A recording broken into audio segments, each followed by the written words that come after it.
Welcome to Mojoyminds. This video is not an attack on any religion or culture. It is an exploration of how belief systems spread, evolve, and sometimes replace one another throughout history. How does an entire culture shift its spiritual foundation in just 1 or 2 generations?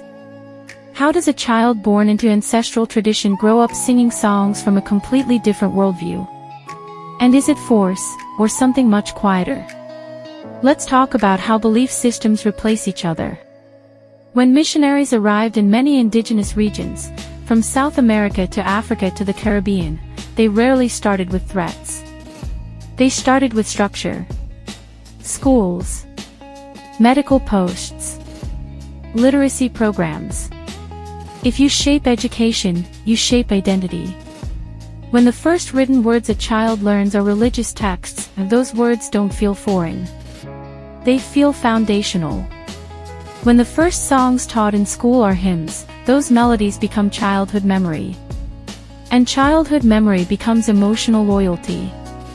This isn't conspiracy. It's psychology. Repetition builds reality. Now here's something even deeper. Many indigenous spiritual systems were oral. Knowledge was passed through elders, ritual, land, river, forest. It lived in memory and experience. Missionaries introduced written systems, alphabets, printed texts, organized theology. That shift is powerful. Because once something is written, structured, and institutionalized, it spreads differently. It spreads faster. And if this is making you think differently about how culture moves and shifts, take a second to like the video. It helps this channel reach more people who want deeper conversations like this. And subscribe if you're here for analysis, not noise. Now let's go further. When you translate spiritual concepts into a new religious framework, subtle redefinitions happen. Local spirits might become labeled as demons. Traditional rituals might be reframed as sin. Healers might be called witchcraft.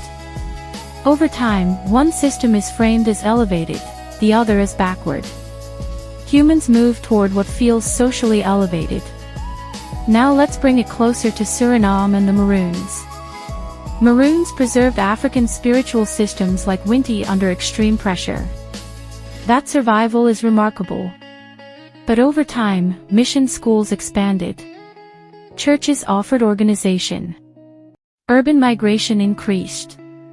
Global Christianity connected local communities to a wider world. So when a little girl sings, "Jesus loves me," what are we actually seeing? We're seeing normalization. Children internalize what is repeated daily. If ancestral traditions are not intentionally structured into schools, books, or institutions, they slowly move into private spaces. And what stays private rarely competes with what is publicly reinforced. Institutions outlast memory. That's the key. Belief systems spread through repetition, prestige, structure, social reward. And this isn't just about Christianity. It's about how all dominant systems spread. Today, global culture spreads through media, social platforms, entertainment. Local dialects fade. Traditional clothing declines.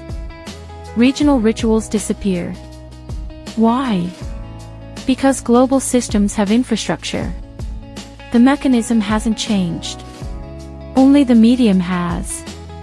Now here's the important balance. Conversion wasn't always about fear. Yes, health theology has been used historically. But more often, belief systems take root when they offer stability during instability. Colonization disrupted land, leadership, and economy. When the world feels uncertain, a religion promising order, salvation, and protection becomes psychologically attractive. Humans crave certainty. That doesn't make them weak. It makes them human. So the real question isn't, were people tricked? The better question is, what happens to a culture when its stories are no longer the ones children hear every day? If ancestral systems want to survive, They must do what dominant systems do: teach intentionally, create structure, document knowledge, institutionalize memory. Because memory alone cannot compete with organized systems. This isn't about attacking religion. It's about understanding power dynamics. Belief systems don't spread only because they are true. They spread because they are reinforced. And reinforcement shapes identity. Every generation inherits a story. The question is not which story is right. The question is which story is being told the loudest, and which one is slowly fading into silence. Garantangi. Till the next video.